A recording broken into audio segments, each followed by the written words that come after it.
गई इंदिये सुकाये जोगे वेदे कसाय नाणेय संजम दंसन लेसा भविया सम्मत सन्नी आहारे गुणजीवा पज्जती पाणा सन्नाय मग्गणा ओय उव ओगो वियकमसो विसंतु परुवणा भणिया झाणाविय पज्जाविय जाय कुलकोडी संजुआ सव्वे गहना दियेन भणिया कमेन 24 ठाणानी. अंतिम शासन नायक 1008 भगवान महावीर स्वामी की जय. द्वादशांग श्रुत देवी की जय. स्वाध्याय कक्ष संपेपर्यंत आपणा सर्वांना चतुर्विध आहाराचा त्याग असणार आहे. 24 ठाण चर्चा आपण बघतो आहे आणि या चर्चा अंतर्गत आमचं उपयोगाचं प्रकरण सुरू आहे. ज्ञानोपयोग आणि दर्शनोपयोग, जीवाचं व्यवच्छेदक लक्षण. याच माध्यमातून जीव ओळखल्या जातो म्हणून हे त्याचं लक्षण म्हटलं गेलेलं आहे. आणि उत्तर भेद सांगताना ज्ञानोपयोग 8 प्रकारचा तर दर्शनोपयोग 4 प्रकारचा सांगितला. अर्थात ज्ञानोपयोगामध्ये 3 अज्ञान पण जोडली, कुमती, कुश्रुत आणि कुअवधी.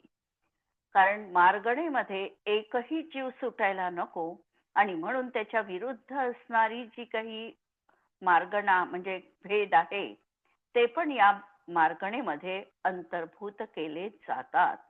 म्हणून 8 ज्ञानोपयोगात सगळेच्या सगळे जीव गर्भित होऊनच जातात. तसंच 4 प्रकारचा दर्शनोपयोग सांगितला. चक्षुदर्शन, अचक्षुदर्शन, अवधी दर्शन आणि केवल दर्शन. या 4 दर्शनोपयोगात सगळेच्या सगळे जीव कुठे ना कुठं गर्भित झालेले आपल्याला दिसतात.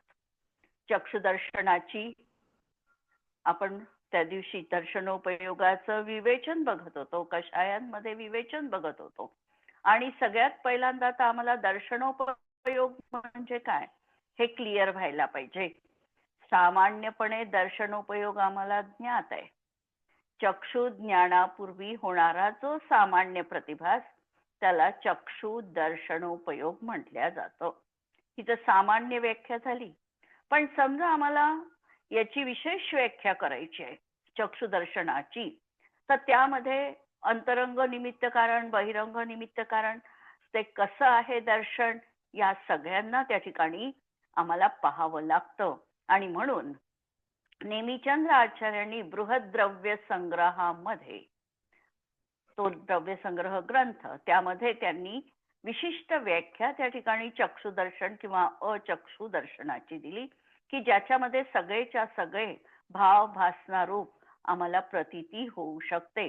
म्हणून व्याख्या पाहताना त्या ठिकाणी सांगितलं की चक्षु दर्शनावरण कर्माचा क्षयोक्षम असताना चक्षुदर्शनाची जीवाला प्राप्ती झाली. याचं कारण असं आहे की हे जे काही दर्शनावरण कर्म आहे, चक्षुदर्शनावरण कर्म, या कर्माचा जीवाला क्षयोक्षम पाहिजे.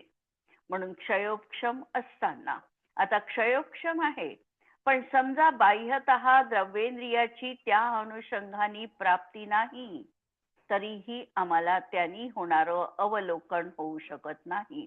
म्हणून बहिरंग द्रव्येंद्रियाच्या अवलंबनाने मूर्त, कारण चक्षु इंद्रियाच्या माध्यमातून जे काही अवलोकन होणार आहे ते केवळ मूर्तिक पदार्थांचं होणार आहे. कारण मूर्तिकपणा, स्पर्श रसगंध वर्णपणा हा मूर्तिक द्रव्यातच आहे आणि तेच इंद्रियांनी ग्रहण केल्या जाऊ शकतं. म्हणून मूर्त सामान्याला जो साव्यावहारिक रूपाने प्रत्यक्ष म्हटल्या जातो पण निश्चयाने परोक्ष आहे, निर्विकल्प आहे आणि एकदेशतः जे अवलोकन करते त्याला चक्षुदर्शन असं म्हटलं जातं. म्हणजे चक्षुदर्शनाची या व्याख्येमध्ये आम्हाला पूर्णतः चक्षुदर्शनाचं पूर्ण स्पष्टीकरण त्या ठिकाणी मिळतं. अंतरंग निमित्त कारण कोणतं, बहिरंग निमित्त कारण कोणतं आणि शिवाय ते कसं आहे, परोक्ष आहे की प्रत्यक्ष आहे हे देखील आम्हाला कळतं. कारण आम्ही म्हणतो की आम्ही ही वस्तू प्रत्यक्ष पाहिली म्हणत असताना ते संव्यावहारिक प्रत्यक्ष जरी असलं तरी त्या ठिकाणी त्या ज्ञानाला किंवा त्या दर्शनाला निश्चयाने परोक्ष म्हटलेलं आहे. कारण इंद्रियांची गरज त्या ठिकाणी घेतलेली आहे. जे इंद्रियाच्या गरजेशिवाय होईल ते प्रत्यक्ष म्हटल्या जाणार आहे. ही चक्षुदर्शनाची व्याख्या सांगितली. अचक्षुदर्शनाची व्याख्या सांगताना अशाच प्रकारे लावायचं. आता अचक्षुदर्शन आम्हाला किती इंद्रियांनी होतं? अचक्षुदर्शन किती इंद्रियांनी होतं? 4 इंद्रियांनी. 4 इंद्रियांनी. कोणते? स्पर्श, रस, गंध आणि कर्णेंद्रिय. कर्णेंद्रिय आणि मनानी पण अचक्षुदर्शन होतं, पण त्याच्यासाठी वेगळं मानस अचक्षुदर्शन वेगळं पाहायचं. तर आता हे लावत असताना आम्हाला अचक्षुदर्शन लावत असताना त्या इंद्रियांनी होणाऱ्या दर्शनावरण कर्माचा क्षयोपक्षम. जसं पहिल्यांदा आम्ही लावलं की चक्षुदर्शनावरण कर्माचा क्षयोपक्षम, तर आम्हाला स्पर्श इंद्रियांनी होणाऱ्या अचक्षु दर्शनावरण कर्माचा क्षयोपक्षम, रसना इंद्रियांनी होणाऱ्या अचक्षु दर्शनावरण कर्माचा क्षयोपक्षम, असं हे सगळं लावून घ्यायचं. आणि बाह्यतः बहिरंग त्या इंद्रियांच्या अवलंबनाने परत तेच तशाच पद्धतीने लावायचं. स्पर्श इंद्रियाच्या रस, घ्राण, चक्षु या इंद्रियांच्या अवलंबनाने. परत या ठिकाणी शब्द तेच ठेवायचे. मूर्त, सत्ता, सामान्याला. नंतर जे सांव्यावहारिकरित्या प्रत्यक्ष म्हटल्या जाणार आहे, पण निश्चयाने जे परोक्ष आहे. नंतर एकदेशतः पाहणार आहे आणि निर्विकल्प आहे. कारण दर्शन गुण निर्विकल्प आहे, साकार नाही. म्हणून निर्विकल्प अवलोकन करते ते अचक्षु दर्शन आहे. ही दुसरी अचक्षु दर्शनाची व्याख्या. मानस अचक्षु दर्शनामध्ये थोडा बदल आपल्याला करायचा आहे. कोणता बदल अपेक्षित असेल मानस अचक्षु दर्शनात?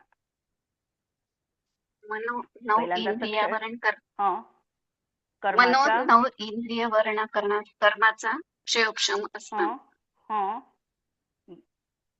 बरोबर. तेवढं पुढे जे सहकारी कारण रूप जे 8 पंकुडीच्या आकाराच्या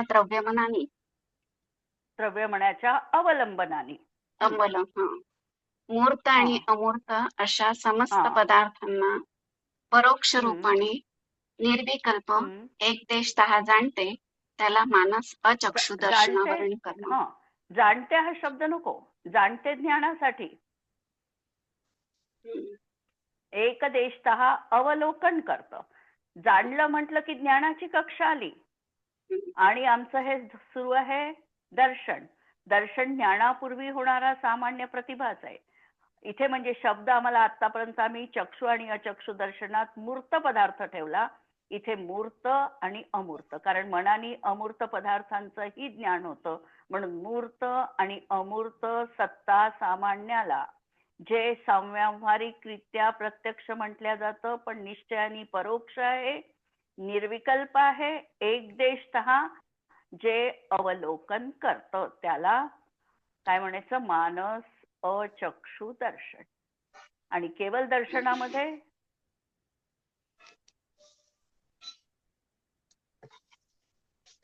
केवल दर्शनाची विशेषता काय सांगाल? केवल दर्शन कर्माचा क्षय असताना. दर्शन म्हणजे संपूर्ण दर्शनावरण कर्माचा क्षय असताना.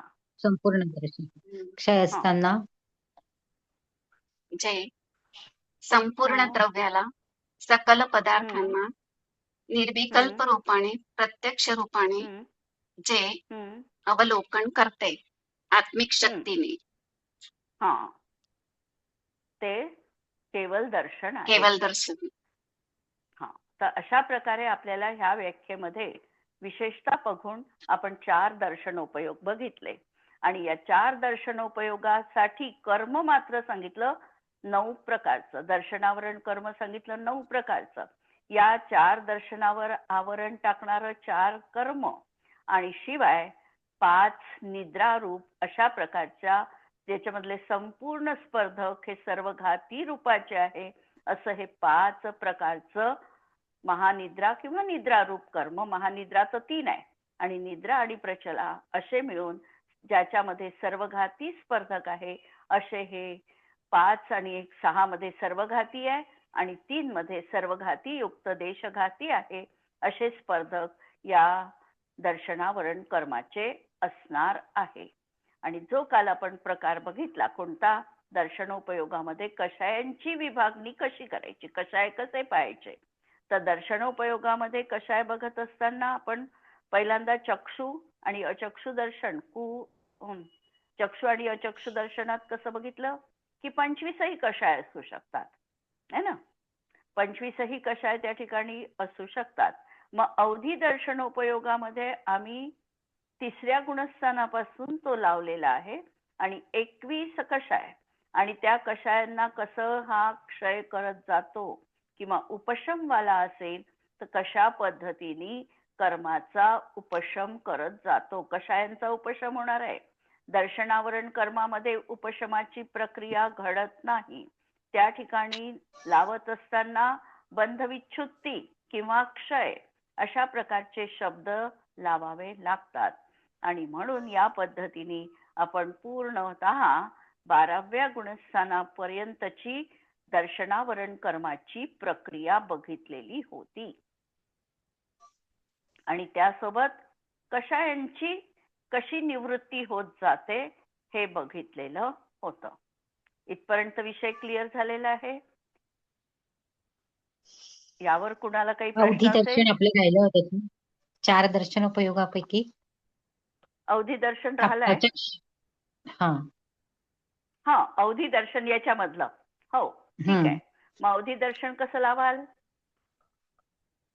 अवधी दर्शनाची व्याख्या कशी लागेल? अवधी दर्शनोपयोग कर्माचा क्षयोक्षम असताना. अवधी दर्शनावरण कर्माचा क्षयोक्षम. हो मग मी वेगळं म्हटलं का काही? अवधी दर्शनोपयोग कर्माचा क्षयोक्षम असताना. अवधी दर्शन उपयोग नका म्हणू. उपयोग म्हटलं तर पर्याय अभिप्रेत झाली. म्हणून अवधी दर्शनावरण कर्माचा क्षयोक्षम असताना.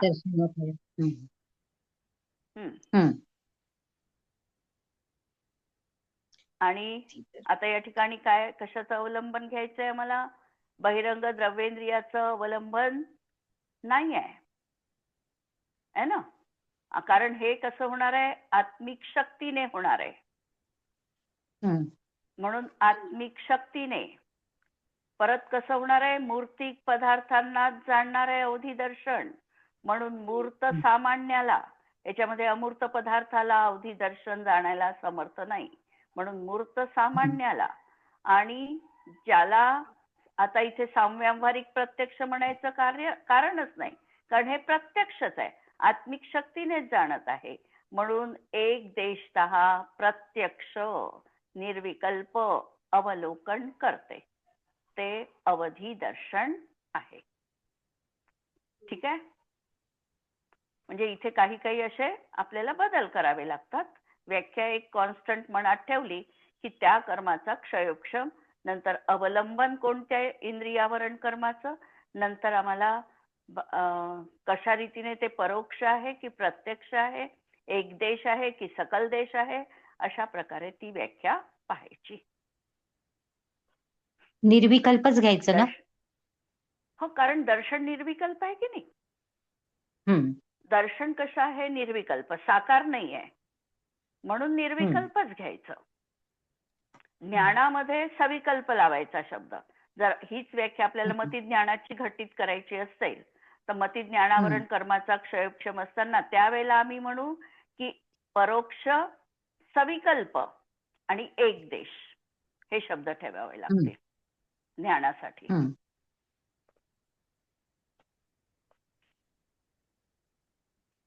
तर कषायांचं आपण प्रकरण बघत होतो. कषाय 2 तऱ्हेने आम्ही बघितलेले होते. पहिल्यांदा तर कषायांचं प्रकरण बघत असताना 7च्या पुढे अनंतानुबंधी कषाय सत्तेत नाही, उदयात नाही, दोन्ही पण नाही, बंध पण नाही, बंध तर दुसऱ्या गुणस्थानापर्यंत, उदय पण दुसऱ्या गुणस्थानापर्यंत, आणि अनंतानुबंधीची सत्ता 7व्या पर्यंतच राहणार आहे. कोणत्याही जीवाला 7च्या पुढे अनंतानुबंधीची सत्ता असत नाही कषायांपैकी. नंतर उपशम श्रेणी अपेक्षेने आपण अप्रत्याख्यानावरण आणि प्रत्याख्यानावरण याची सत्ता जीवाला 11 गुणस्थान पर्यंत असू शकते उपशम श्रेणी अपेक्षेने. आणि क्षपक श्रेणी अपेक्षेने पाहिलं तर अप्रत्याख्यानावरण आणि प्रत्याख्यानावरणाची सत्ता 9व्या गुणस्थानापर्यंत आहे. 9व्या गुणस्थानात या 8ही कषायांचा क्षय होणार आहे आणि उपशम श्रेणीवाला या 8 कषायांचा उपशम करेल. तर अशा प्रकारे नंतर पुरुषवेद नाही, पहिल्यांदा नपुंसक वेद, नंतर स्त्रीवेद, नंतर 6 नो कषाय, नंतर पुरुष वेद, आणि त्यानंतर क्रोध, मान, माया, आणि 9व्या गुणस्थानापर्यंत इतकं सगळं उपशमित होईल किंवा याचा तो क्षय करेल. आणि 10व्या गुणस्थानात सूक्ष्म लोभ त्या ठिकाणी असेल, त्याचा उदय आहे, त्याचा अनुभव करेल, आणि क्षयवाला त्याचा क्षय करेल, उपशमवाला त्याचा उपशम करेल, आणि उपशमवाला 11व्यात जाईल, क्षयवाला 12व्यात जाईल. अशा रीतीने या कषायांची प्रक्रिया आणि दर्शनोपयोग हा या ठिकाणी घटित झाला. म्हणून आता दूसराच प्रश्न पहा. दर्शनोपयोग में कषायों का विवेचन किस प्रकार करना चाहिए? दर्शनोपयोग में कषायों का विवेचन. चक्षु आणि अचक्षु दर्शनोपयोगामध्ये पहिल्या आणि दुसऱ्या गुणस्थानाच्या अपेक्षेने 25 कषाय राहतील. पहिल्या आणि दुसऱ्या गुणस्थानाच्या अपेक्षेने. आणि तिसऱ्या गुणस्थानापासून 21 कषाय त्या ठिकाणी राहतील, कारण अनंतानुबंधी आता कमी होईल. आता या ठिकाणी जे काही कथन येणार आहे हे उदय सापेक्ष कथन येणार आहे. म्हणून या ठिकाणी सत्वाची विवेचना केलेली नाही, उदयाच्या विवक्षेने हे कथन पाहायचंय. अवधी दर्शनामध्ये तिसऱ्या चौथ्या गुणस्थानाच्या अपेक्षेने 21 कषाय तथा आगे के गुणस्थानों में कषायों के शेष विकल्प भी होते हैं. आपण पाहिलं आता की चौथ्यापर्यंत 21 कषाय, 5व्यामध्ये अप्रत्याख्यान गेलं, 6व्यामध्ये प्रत्याख्यानावरण गेलं, 7व्यामध्ये संज्वलन 4ही आहे, हास्यादी पण त्या ठिकाणी 9 कषाय आहे. अशा तऱ्हेने सगळी ही प्रक्रिया आपण आता बघितली. इन जीवों में कषायातीत जीव भी होते हैं. इन दोनों में कषायातीत जीव भी होते हैं. म्हणजे मतिश्रुत चक्षु आणि अचक्षु दर्शनोपयोगामध्ये कषायातीत जीव पण असू शकतात. कारण दर्शनोपयोग हा आहे 11-12 गुणस्थानामध्ये पण आहे आणि कषाय 10व्या गुणस्थानापर्यंतच आहे.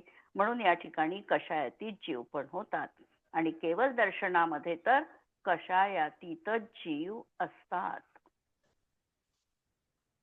पुढचा प्रश्न. कौन से दर्शनोपयोग में सम्यक्त्व मार्गणा में से 4 सम्यक्त्व पाए जाते हैं? कोणत्या दर्शनोपयोगामध्ये सम्यक्त्व मार्गणेचे 4 सम्यक्त्व आम्हाला पाहायला मिळतात? चक्षु अचक्षु मध्ये म्हटलं तर आम्हाला किती पाहायला मिळतील?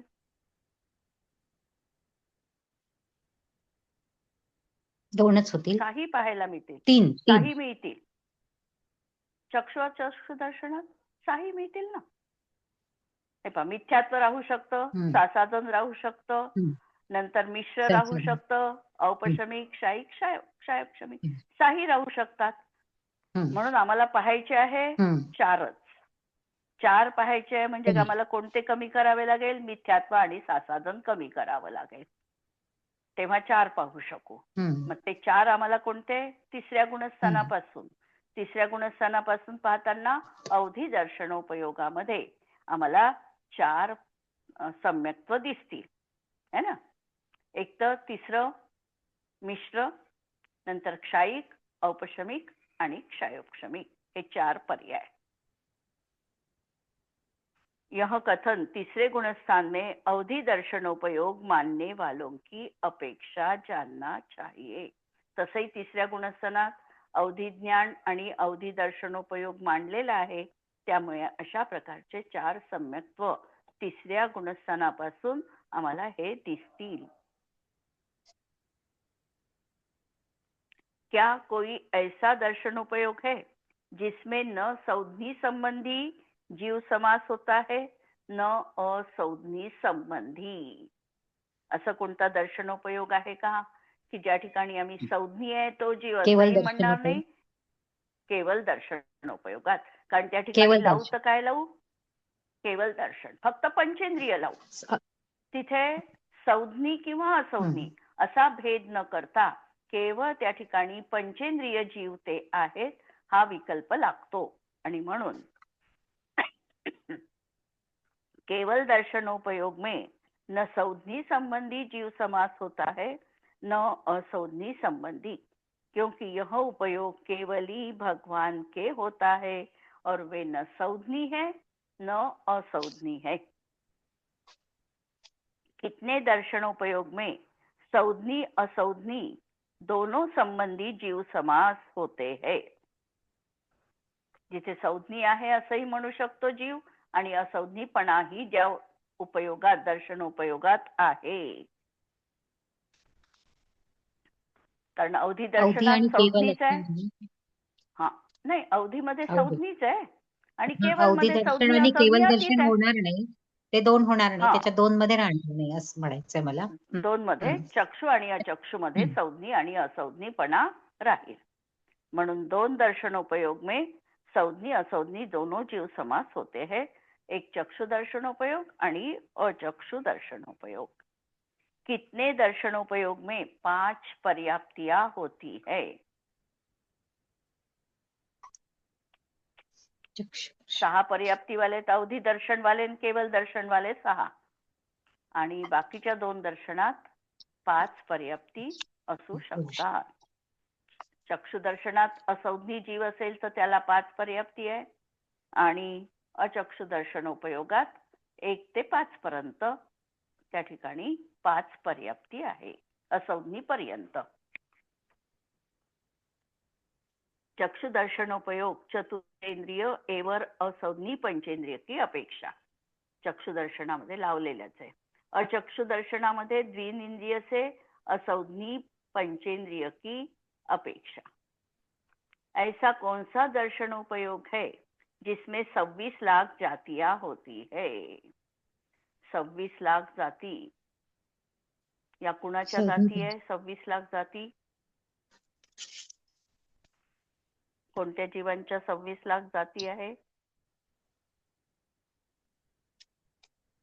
14 मनुष्यांच्या, 4 देवांच्या, 4 नारकींच्या आणि 4 14 4 16 4 20 आणि 4 24 आणि 2 चतुरेंद्रियाच्या अशा या 26 लाख जाती आहे. आणि या 26 लाख जाती कोणत्या दर्शनोपयोगात होतील. अवधी दर्शनोपयोगात 26 लाख जाती आहे. अचक्षु दर्शनोपयोग की अपेक्षा. चक्षु दर्शनोपयोग की अपेक्षा चक्षु दर्शनोपयोग में क्या क्या विशेषता हो सकती है. 2 मधल्या वैशिष्ट्य काय. कुठे ते फरक आहे 2 दर्शनांमध्ये. चक्षु दर्शनोपयोग की अपेक्षा अचक्षु दर्शनोपयोग में विशेष. अचक्षु दर्शनोपयोग में एक इंद्रिय, द्विनेंद्रिय और 3 इंद्रिय जीव भी होते हैं. अचक्षु दर्शनात हेही जीव आहे आणि बाकीचे पण जीव आहे, पण हे जीव आहेत. पृथ्वी कायिकादी जीव 5 कायिक जीव होते हैं. पृथ्वी, पाणी, अग्नी, वायू आणि वनस्पती हे 5 कायिक जीव पण आहे. एकेंद्रियादी 16 जीव समास भी होते हैं.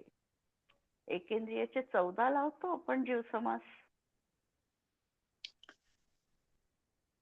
नाही, एकेंद्रिय, द्विंद्रिय, तींद्रिय असे आहे ते, त्याचे मिळून त्याचे मिळून एकेंद्रिय दी घेतलाय ना. एकेंद्रियाचे 14, द्विनिंद्रिय, तीनिंद्रिय असे झाले 16. एकेंद्रियाचे 14, ते द्विनिंद्रियाचे आणि आधी घेतलंय ना, तीनिंद्रियाचे असे. एकेंद्रियादी घेतलं म्हणून ते 16 ना. तर एकेंद्रियादीमध्ये एकेंद्रियाचे 14 आहे, 14.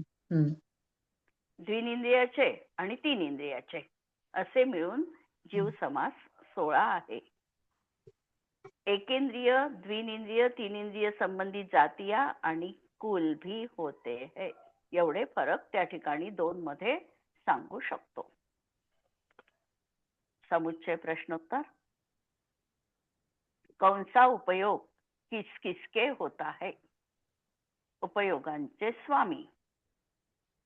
कुमती कुश्रुत.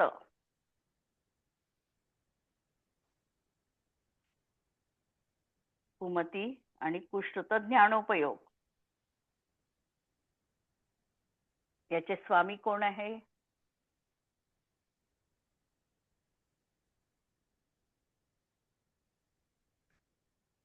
कुमती आणि कुश्रुत ज्ञानोपयोगाचे स्वामी कोण आहे? कोणाकोणाला हा कुमती आणि कुश्रुत ज्ञान असतं? याचे स्वामी सांगताना एकेंद्रिय आदी जीवोंके हे जरी त्या ठिकाणी सामान्य कथन सांगितलं तरी विशेष काय सांगू शकू?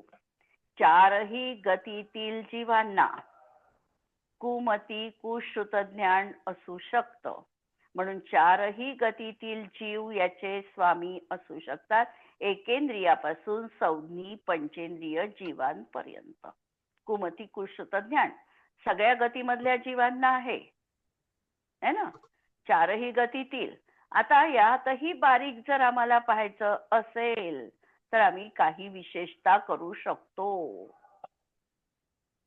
कुमती कुश्रुत ज्ञानामध्ये चारही गतीतील जीव स्वामी आहे हे सांगताना विशेषता करता येऊ शकते. विशेषता त्या ठिकाणी फक्त आम्हाला एकच दाखवता येऊ शकते, ती म्हणजे नवग्रैवेकाच्या वरचे सगळे देव हे कुमती कुश्रुत हे 2 ज्ञान त्यांना असत नाही. बाकी कुठेही आम्हाला सांगता येत नाही निर्णय. बाकी चारही गतीतील सर्व जीवांना हे ज्ञान असू शकतात, अशा प्रकारचं कुमती आणि कुश्रुत ज्ञान, म्हणून ते त्याचे स्वामी आहे. इव्हन म्हणजे जर आम्ही भोगभूमीमध्ये लावलं तरीही कुमती कुश्रुत ज्ञान तिथेही असू शकतं. विधेयक क्षेत्र पाहिलं तर तिथेही असू शकतं. देवकुरु उत्तर कुरु भोगभूमी पाहिली तर तिथेही हे जीव असू शकतात. नंतर मतिश्रुत अवधी ज्ञानी. मतिश्रुत आणि अवधी ज्ञानी यांचे स्वामी कोण? तर सम्यक दृष्टी जीव 4थ्या गुणस्थानापासून याचे स्वामी आहे. परत या ठिकाणी विशेषता लावू शकतो. काय लावाल विशेषता? नारकी आणि तिर्यंच्या, आपल्या नारकी आणि देवगतीत. नारकींना तर कुअवधी असतं ना. मतिश्रुत आणि अवधी सम्यक दृष्टीपासून वरचे 4थ्या गुणस्थानापासून 12व्या गुणस्थानापर्यंतचे जीव हे लावत असताना आता जे आपण ग्रैवेक सोडलं, नवग्रैवेक कापासून वरचे अनुत्तर आणि अणुदिश इथले सगळे जीव हे कसे आहे? मतिश्रुत आणि अवधी ज्ञानीच आहे नियमपूर्वक. हेच जीव फक्त, बाकीच्या कोणत्याही. किंवा मग जर आपल्याला लावायचं असेल तर तीर्थंकर प्रकृती ज्यांनी बांधलेली आहे असे जीव हे लावू शकतो. तीर्थंकराचा असलेला हे लावू शकतो. बाकी आपण परत निर्णय या ठिकाणी देऊ शकत नाही. एवढे जीव नियमपूर्वक 4थ्या गुणस्थानापासून आहेत. म्हणून मतिश्रुत अवधी ज्ञानी याच्यामध्ये हे पाहिलं. मनपर्यय ज्ञानी. मनपर्यय ज्ञानोपयोग कोण आहे? स्वामी त्याचे कोण आहे? केवळ मनुष्य गतीतील मुनी 6व्या गुणस्थानाच्या वरती, तेही सगळे नाही. काहींना यदा कदाचित मनपर्यय ज्ञानाची प्राप्ती होते. पण असे अवश्य. कोणते मुनी आहे की ज्यांना नियमपूर्वक मनपर्यय ज्ञान होतेच होते? तीर्थंकर. तीर्थंकर. की त्यांनी तीर्थंकरांनी दीक्षा घेतल्यावर अंतर्मुहूर्तात त्यांना मनपर्यय ज्ञानाची प्राप्ती नियमानी होतेच होते. बाकीच्या जीवांबद्दल असेल नसेल भजनीय. केवळ ज्ञानोपयोग आणि केवळ दर्शनोपयोग. कोण आहे याचे स्वामी? केवळ ज्ञानी गणधरांना पण होते जिनेंद्र ना? भगवान. गणधरांना मनपर्यय ज्ञान. हो, गणधरांना पण मनपर्यय ज्ञान होतं. गणधर पण आहे ते त्याच्यात. पण आहेत. हो, त्यांना पण मनपर्यय ज्ञान असतंच. म्हणजे गणधरांना पण 63 प्रकारच्या रुद्धी होतातच होतात. त्यांना गणधर पद मिळते ना, तर 63 हो. रुद्धी त्यांना पण प्राप्त असतात. केवळ दर्शन आणि केवळ ज्ञानोपयोग. त्याचे स्वामी तीर्थंकर जिनेंद्र भगवान, अरिहंत जिनेंद्र परमेश्वर. भगवान. हा, अरहंत परमेष्ठी. अचक्षुदर्शनोपयोग. अचक्षुदर्शनोपयोगाचे स्वामी